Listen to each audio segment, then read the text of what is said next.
They have not stopped slaughtering the protesters in Iran. It has not quieted down. That's a lie. It's up to Trump, and Trump promised that he was coming, and he better make good on that. We always end up getting bitten in the ass every time we play that. Oh, yes, well, diplomacy, you just have to be pragmatic. Sometimes no, okay? We heard that with deals with Hitler as well. Sorry, it doesn't work.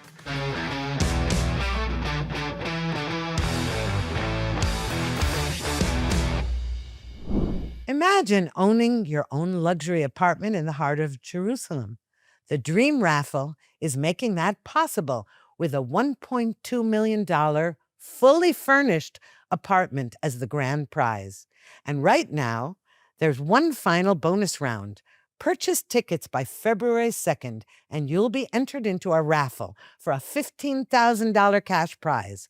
Click the link below and buy your tickets today. Shalom and welcome to another episode of Israel Undiplomatic. I'm Mark Regev and I'm here as per usual with my co-host Ruthie Bloom, and today we're going to dedicate the show to an anniversary. Isn't that right, Ruthie? That's right. Today we are January 21st. We're taping this on January 21st. Yesterday marked a full year of Donald Trump's second term, you could say, after a 4-year interval. It was the end of his first year, and we need to talk about his accomplishments, pitfalls, etc. Now, yesterday, to mark his anniversary, he gave an interview to News Nation, and let's hear what he had to say about the Middle East. There are reports that they are still burning thousands of protesters alive. They also issued an assassination threat against you over the weekend. I know that you can't talk about what's on the table, but what is your response to Iran's leadership and their regime continuing to taunt you, threaten you, especially given over the weekend you said it's time for new leadership in Iran? Well, they shouldn't be doing it, but I've left notification. Anything ever happens, we're going to blow the whole country is going to get blown up. I would absolutely hit them so hard. But I have very firm instructions. Anything happens, they're going to wipe them off the face of this earth. Wipe them off the face of the earth, Ruthie. What sort of language is that? That's hardly presidential. Though I have a theory about this, but let's hear yours first. First of all, Trump is Trump. So when he talks, he also always uses the pronoun they, them, and you often don't know who he's talking about. Why? Because in the same sentence, when he's talking about two different groups, he uses that pronoun, they or them, and not transgender pronouns. In this case, when he says we're going to wipe them off the face of the earth, or however he put it, he didn't mean the Iranian people. He meant the regime. And he didn't specify that. He didn't mean he's going to obliterate Iran. He has said all along that this regime has to go. The trouble was that when he first said to the Iranian people, who were really bravely going out to the streets and risking their lives, and many, many thousands have been slaughtered by regime forces, he said, keep going, help is on the way. And then nothing. Now, a lot of people are furious with him over that because here are the Iranian people getting killed every day. Then he came up and said, you know what? They were going to execute 800 Iranian protesters, and they didn't do it. So good for them. Something like that. I'm happy to hear that. It was a lie. They've been executing. The regime forces have been executing protesters every single day. So here's the question that everyone in Israel is asking. Okay, what's he waiting for? And then there's these discussions about what he's waiting for. What do you think about such a statement? By the way, his enemies, our enemies, Israel's enemies, constantly threaten to wipe us off the map, and they do mean all of us. They don't mean just the leadership. So when Israeli leaders speak like that, the South African government goes to the International Criminal Court or the International Court of Justice, and they say this is incitement to genocide. Yes, wipe a country off the map. They don't do it, of course, when Iran uses that sort of language. So that's allowed. Yes, that's politically acceptable. But Trump's direct remarks could also be because he saw something on the intelligence side. Now, of course, I'm speculating. I'm no longer in government. I don't see classified intelligence. But because his remarks were so direct and so surgical and to the point, I think it's quite possible that his intelligence advisors came to the president and said to him that the Iranians are actually planning something, or they're talking about planning something. And he wanted to send a message back straight away. You don't go down that road. If you go down that road, you will pay a price that you don't want to pay. And I think that was why he said the statement. And there is historical fact, and the president alluded to it in his remarks. When Biden was the president of the United States, Pompeo was the former Secretary of State, and he was visiting the Gulf, and there was revealed there was an Iranian plot to try to assassinate him, to get Pompeo and Trump back for the assassination of Soleimani during the first administration of Donald Trump. And so the fact that he said it's important to draw a red line, to say you cannot go down that road, and if you do, you will pay a huge price that you don't want to pay. I think it's an important message, and I think he knows they've done it in the past. Information they might want to do it again. You cannot do that. Right. But here's the thing. It's an important message, but he keeps conveying that message and then appears to do nothing. I don't mean nothing. In June, he joined in Israel's attack on the Iranian nuclear facilities and ballistic missile production, and that was amazing, the 12-day war. But at the moment, the point is you can't keep threatening and then just stopping. It's not that, I actually do believe that he is now just preparing. We see movement of aircraft carriers, U.S. aircraft carriers. We see a whole lot of. We know that Israeli intelligence. We're not privy to this inside information, but we know based on I don't know, a lot of pundits in Israel in the know and former military chiefs who say that at the moment, Israel is preparing in every way possible to coordinate, especially to protect Israelis in the event that the U.S. attacks Iran and then Iran retaliates by sending missiles, launching missiles at Israel, which is every Israeli believes that's about to happen at some point. So let's say he's postponing this, not because he really believes that the Iranian, or he's not going to do it, but because his military experts and chiefs are telling him, you got to hold off until all the ducks are in a row. However, so in that respect, I have to say that he's done an amazing job all year of backing Israel in the attempt to, I would say, to achieve peace through strength and war, actually. But here's the trouble. Right now, I think that he also is engaging in serious fantasies about the Middle East that if they ever come true, it's certainly not happening now, and he's in a hurry. And that, I mean, and we'll talk about that in a moment, I mean, for example, his so-called Board of Peace for the rehabilitation or whatever you want, reconstruction of Gaza, and his fantasy about Syria, a unified Syria on the way to joining all of these peace accords. So, as you say correctly, he's finished his first year, and what can we say we've learnt in the way he deals with Israel and the Middle East? So, it's clear Trump says he's not the Obama. In other words, if he's not afraid to use force if he feels that he needs to use force, if that's essential for U.S. interests. At the same time, he's not George W. Bush. He's very critical of the neocons. He doesn't believe in nation building and spreading democracy and these sort of things. He doesn't want American boots on the ground in long wars that never end. Yes, he's so the way, on one hand, he's not a pacifist. On the contrary, he's willing to use force. On the other hand, he's very economic. He's very surgical. He's very specific in the way and how he uses military force.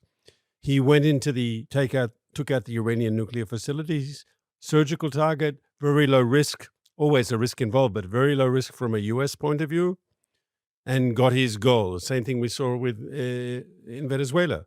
Uses force powerfully, effectively, limited in scope, get what you need done and get out, right?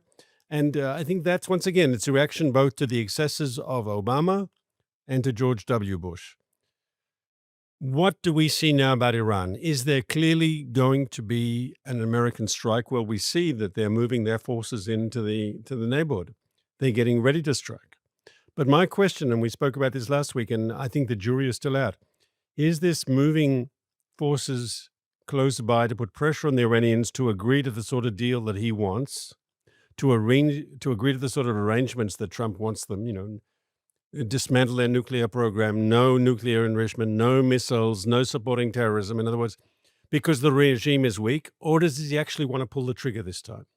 And then the question is, can he pull the trigger, Ruthie, without a visible Iranian action, a provocation, other that they start openly massacring their people again? It's not enough that they hang one or two people. They have to do something that justifies a U.S. strike, and I'm not sure that's easy. Okay, first of all, there is no such deal according to which Iran will give up its nuclear weapons or ballistic missiles. Ain't happening. Iran has hegemonic designs on the region and the world. It's an ideological theocracy. Not happening. Same with Hamas in Gaza. This idea that you have to persuade them to give up their arms. It's not happening. Second, it's not true that there are no provocations. And I don't mean because they're threatening Trump's life.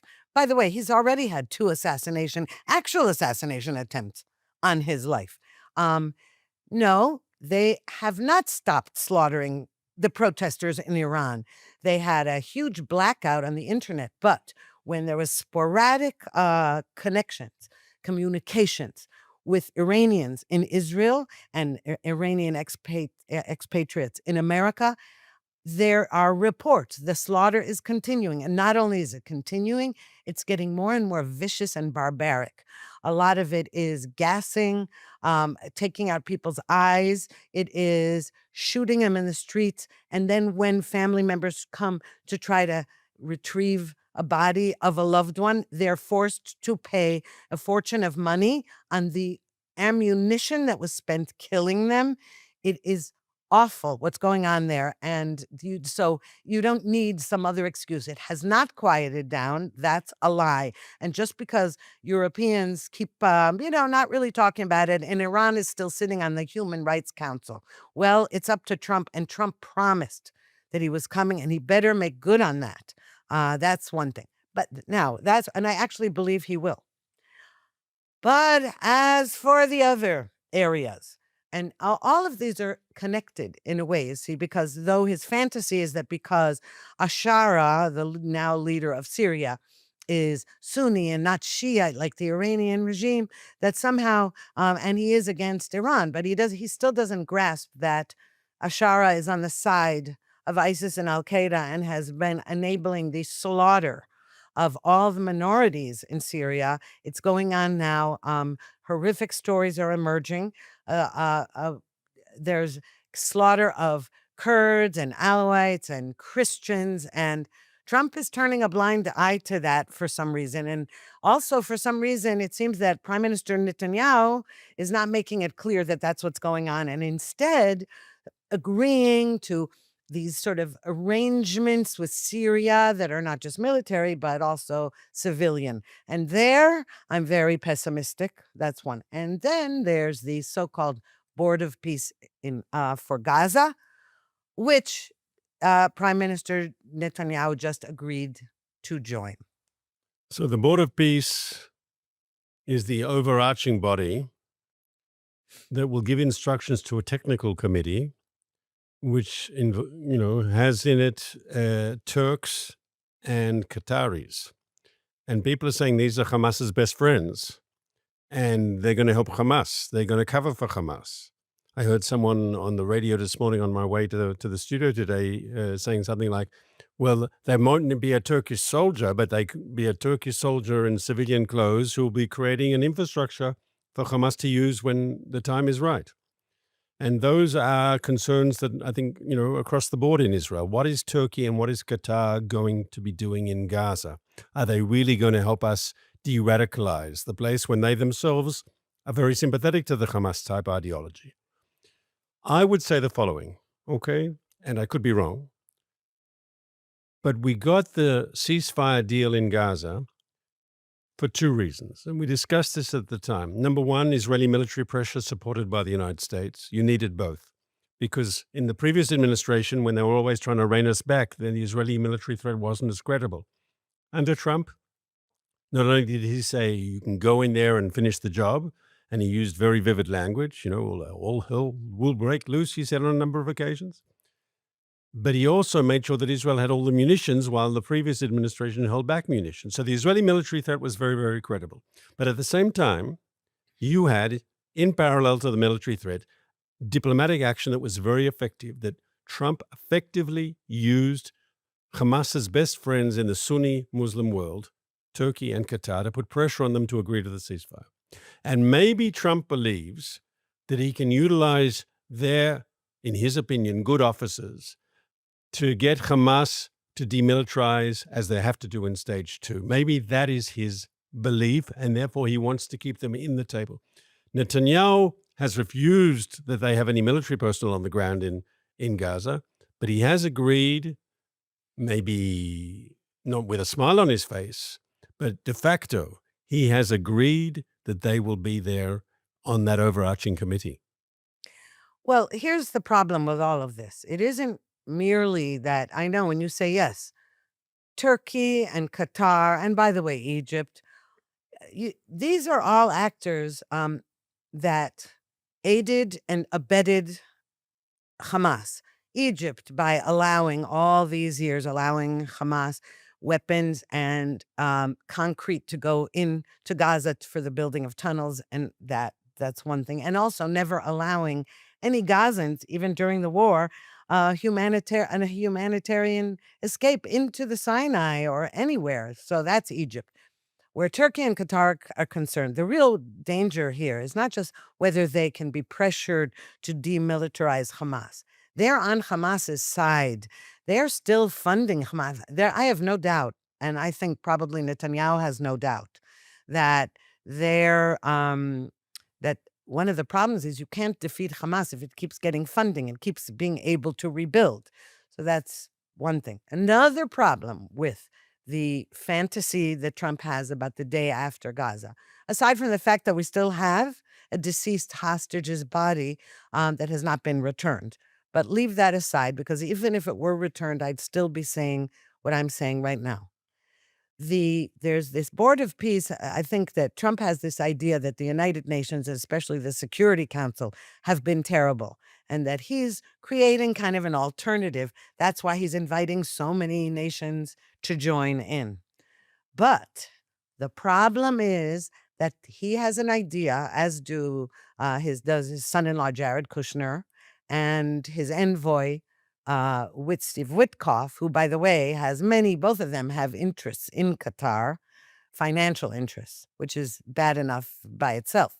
They have this idea that on this board, as you said, there's an overriding board, and then there are committees under. But the actual running of day-to-day Gaza is going to be done, according to this, by Palestinian technocrats who aren't Hamas and who aren't Fatah and who are just Palestinian, business people or who have no interest in terrorism. That's a fantasy. There is no such animal. Okay. And if there were such an animal, Hamas would be doing what it always did when it has done always. They'd be throwing them off the rooftops. So there is where this problem is, the idea that this is going to somehow fix Gaza and rid it of its terrorist designs is La La Land. So I actually think that President Trump, and once again, we're speaking on the week of his first anniversary as president for the second time, that there is a logic to when he says these things that sound like La La Land. When he said, the Palestinians should leave and we're going to turn it to the Riviera of the Middle East, right? So, everyone knew that that's not going to happen anytime soon. But there's a logic, I think, to his statements. And I want to remind you of something that Netanyahu said when Trump was here at the Knesset. He said we wouldn't have achieved the ceasefire deal without you, Mr. President. That's what he said. The American support for Israel, he said it was a turning point in the war. It was a turning point in a positive way, an inflection point. When Trump came into office, we got a whole bunch of people released, and then we had the military support, and then we got the peace deal, and no one thought the sort of ceasefire deal, I shouldn't say peace deal because there's no peace, yes, but the ceasefire agreement that was signed, no one thought we could sign a cease and get all our hostages out, all the live hostages out, and all the deceased hostages, barring one. They've all come out, and it's all because of this deal that President Trump helped us facilitate. So I think he deserves thanks for that. Obviously, what happens in the future in Gaza remains open. President Trump says he shares our strategic goals, which is Hamas is disarmed, Gaza is demilitarized, yes, and we can work on that. Are we disagreeing apparently on some of the deals? That looks like there's, at least overtly, I don't know what happens when the rooms are closed. Maybe there's more agreement when the doors are closed. But it appears that on some of the issues we have different agreements, but it all stems from your point. You're worried that Trump is in, to use your word, la-la land on Turkey and on Syria. And here it's clear that on Syria, he wants to give this new Syrian president the benefit of the doubt. Trump knows exactly where he comes from, but maybe for all sorts of different reasons, he thinks he can work with this man. And it's the same with the Turkish president, who's been there for quite a while. I think he's been running Turkey since the turn of the century. But he is someone who is a known quantity, and Trump believes that he can work with him as well. There was a time when Israel also thought they could work with this man.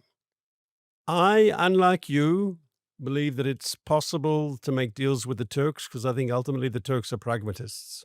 They have their ideology. The president of Turkey has said things that are openly anti-Semitic. Yes, he's said very problematic things, but the same Turkish president who said these terrible things has hosted in Ankara the Israeli president, and he's met Prime Minister Netanyahu in the past, and they've spoken on the phone. It's not the same level of animosity that you see from people like Hamas or the Iranians, for that matter. The new guy in Syria, who's a part of the Turkish orbit in many ways, he is saying all the right things, and you say you don't believe him. I don't believe him either. But is it possible to reach understandings, even if they're temporary, serve Israel's interests? I think that's worth exploring. But look at his behavior. Look what's going on in Syria. I don't think most people realize the mass murder that's being carried out in Syria right now. So I'm not talking about can we make deals with him or talk to him. That's not the point. And by the way, when you say the Turks, we got to get rid of Erdogan. Erdogan is not the Turks, okay? He is a jihadist, and I don't care that President Herzog went to talk to him. He is an enemy, a sworn enemy of the state of Israel and the Jewish people. And by the way, speaking of the Jewish people, I would like to say one thing about Trump, another great accomplishment of his. And this has to do with America, also Europe, sort of by his statements. In America, he has not tolerated anti-Semitism. He has read the Riot Act to campuses that enable students for justice in Palestine to call for genocide and from the river to the sea and all those horrible protests. He says, I'm withholding federal funding. He is clamping down on all illegal immigrants, many of whom are Muslims. And there are also not only, there are a lot of criminals and gangs, as he said. He spent a press conference, like 2 hours of a press conference, showing all the criminals he's deported. But he has been crystal clear about his intolerance for Jew hatred. And that is a very, very impressive thing. However, I have to say, and it was a message to the groypers in the Republican Party who don't agree with him. This was a message to Democrats, but also to anti-Semitic Republicans. And I think here is the challenge of leadership, because it's very easy for him to criticize anti-Semitism on the progressive left side, because that's his political opponents anyway. It did take him a while, but I think, earlier this month, he did come out very strongly against anti-Semitism on the right. He said there's no room for anti-Semitism in the MAGA movement. And it's good that he said that. Once again, he didn't do it as quickly as he did with condemning left-wing anti-Semitism, but, better late than never. He said it strongly, and I've got no doubt that personally he's not anti-Semitic. I think he understood the power of some of these anti-Semitic bloggers and anti-Semitic people on podcasters and so forth. And maybe he didn't want to take them on directly, but that he stood up and he said, there's no room for anti-Semitism in the MAGA movement. That's a very important thing. Is he still going to be friends with these people? Is he still going to give them a platform? Are they still welcome to the White House? I don't know what the answers to those questions are, Ruthie. Well, we saw Tucker Carlson at the White House a couple of times this week. Bad sign. Very bad sign. But that's another, and it's a bad sign because he's also buddies with J.D. Vance, the vice president, and Tucker's son works for J.D. Vance. Not a good sign. And I am seeing more and more Republicans on social media saying that they really hope that Marco Rubio changes his mind and rather than supporting J.D. Vance, runs against him in a primary. Again, this is all happening not now. We have 3 more years of this administration. But that's a bad sign, and that's true. But I have to say, again, you have to look at what these people, their behavior. There is slaughter going on in Syria, and that cannot be allowed. I want to distinguish. You said in your remarks a moment ago, you said that the president of Turkey is a jihadi. And I think you need more nuance in looking at political Islam. It's like Nixon could make a deal with the Chinese to have more power against the Soviets, right? It's important to look at what's going on in the Islamic world. And with political Islam, there's no doubt that the Qataris and the Turks are inclined towards the Muslim Brotherhood. The Muslim Brotherhood is a form of political and militant Islam, but it's not the same as the crazies. They can be similar in some ways, but there are distinguished. Once again, I would remind you that the Turkish president hosts in Ankara an official visit, rolls out the red carpet for the Israeli president. Now, you can say he's just playing games, okay? You could be cynical. That was a while ago, Mark. But he had an anti-Semitic period before. In other words, I think ultimately the Iranians, as Kissinger famously said, for them, Iran is a cause, it's not a country. In other words, they are all about exporting the Khomeini revolution to the world, right? That's the way they view it. I think when I look at the Turkish president, I see someone who sees himself as a new sultan, as a neo-Ottoman. He's about power politics, and because he's about power politics, he respects power. And as long as Israel is strong, he will be careful not to go too far in the battle against Israel. That's what I believe. But And he we have to be supports strong. Hamas and houses Hamas. And yes, he hosted Herzog. That was before the war. He supported the October 7th massacre. He is an evil player on the world stage. Let's just get that straight. I mean, you may think, yes, you can deal with these and you can deal with those. And we always end up getting bitten in the ass, if you don't mind my saying so, every time we play that. Oh, yes, well, diplomacy, you just have to be pragmatic. And sometimes no. Okay. We heard that with deals with Hitler as well. Sorry, it doesn't work. We have to, and Israel can't. Now, here's Israel's situation. It's a little tricky. It's hard enough when you have an administration in Washington that was hostile, as was the Biden administration, and had Kamala Harris actually won instead of Trump. We would have been in major trouble. Okay. But it's also difficult when you have the best friend that Israel's ever had in the White House, because Prime Minister Netanyahu, he can't go up against him. I mean, he shouldn't. I don't think he should go up against him. But he's in this tricky position now because when he genuinely opposes something that Trump either says or does or implements or even, fantasizes about, Netanyahu is being extremely careful not to get on his bad side. And that causes a set of other problems. And I don't envy Netanyahu for that. And I honestly don't see any other figure in Israel at the moment who would have been able to maneuver that tricky situation as well as he's doing. We've got it hasn't all played out yet, of course. But the fact that he's decided to join the Board of Peace, for example, well, it was clever because at first he said, "Oh no, this is," it's clever because he's saying, "Okay, I'm on board with what Trump wants. I'm on board with this alternative, I don't know, United Nations kind of League of Nations, whatever you want to call it." Um, but he knows. You think he doesn't know that this is basically baloney and that there's going to have to be another war in Gaza? And he knows it. He didn't tell me that. He doesn't tell anyone else that. But I know that he knows it because he's not stupid. But also Trump says that, right? Trump also says that if Hamas doesn't disarm, then, we can go in and finish the job. So I'm not sure there's a strategic difference there between Netanyahu and Trump on the big issue, right? Hamas has to disarm. Maybe Trump has more confidence in his ability to do that without military action than Netanyahu has that confidence. And Netanyahu might believe it's inevitable that we'll have to, right? But either way, we'll come to that bridge when it's proven that Hamas doesn't want to disarm. I think, when we look at the Trump first year, I think it can give us confidence as to the rest of the Trump term. He is a friend of Israel. I think Netanyahu is correct when he says cooperation, coordination, all-time high, right? And we're arguing about, the things in the periphery. And you're 100% correct. The job of Israeli leadership is to say, where do we draw, a red line in the sand and say, Mr. President, this we can't do, right?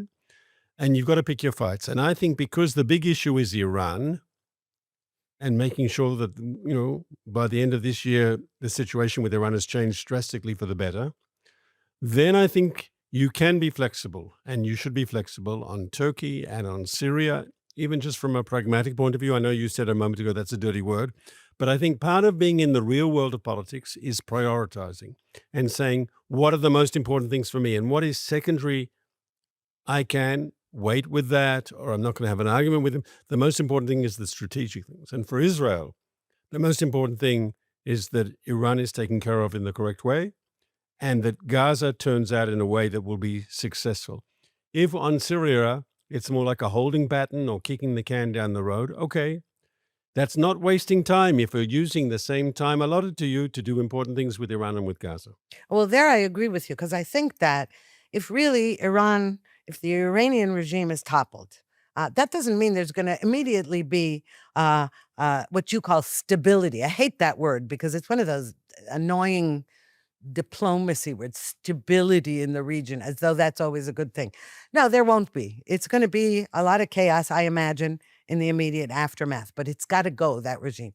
And that will affect Hezbollah in Lebanon and Hamas in Gaza and Islamic Jihad also in the Palestinian Authority, etc. It'll affect so much. It'll also affect Syria. Also, I have to say, one of the things that Israel is preparing for, as far as I understand from, what I've gleaned from people much more in the know than I, especially about military matters, is that Israel is not only preparing for some kind of retaliatory strike from Iran in the event that Trump attacks, but that this time Hezbollah, which has been rearming, and thank God Israel every day has been bombing Hezbollah targets, but still hasn't defeated it completely, is that Hezbollah is preparing this time to help Iran and also attack. And when we get attacked from different fronts, that becomes trickier. And I think that the Israeli military and intelligence and all the securities forces are preparing for those kinds of scenarios as well, not to mention maybe the Houthis from Yemen as well, So right now we're in this kind of holding pattern. As I said, I believe that. You're absolutely right. We have to prioritize. I was just talking about how it's crucial to prioritize. It's also crucial not to go into fantasy land about peace busting out all over the Middle East before you actually know about it enough. And I think Trump, what's amazing about Trump is he actually doesn't know most of the history of it.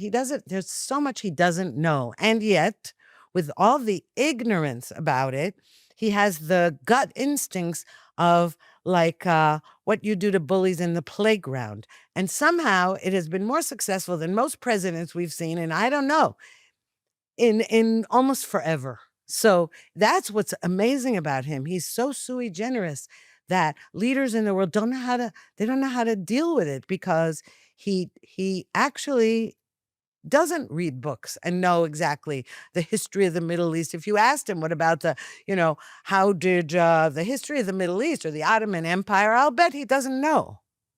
And yet he seems to implement policies that are moving in the right direction. We have to wind up because we're finishing the time, but I want to mention Lebanon because you mentioned it for a moment. If America attacks Iran, which is quite possible, Hopefully. and if Hezbollah hits Israel in response to that, to support the Iranians, I think that will be a golden opportunity for Israel to finish off Hezbollah. And I think because it will be clear to everyone else in Lebanon who's not Hezbollah, including people in the Shia community, that this war was started not because of anything to do with Lebanon, but to do with Iran, right? They will be angry at Hezbollah. They'll be furious at Hezbollah for dragging Lebanon to a war that wasn't involved with them at all. You could actually see that sort of mistake by Hezbollah as pivoting a very, very positive change in Lebanon. Once again, that's why it's important to be pragmatic and wait for the right time to do what you need to do. I look forward to continuing this conversation because we could have discussed this for another half an hour next week when we meet again, Ruthie. And next week when we meet again, who knows what will have happened in those 7 days? Look forward to that, Ruthie.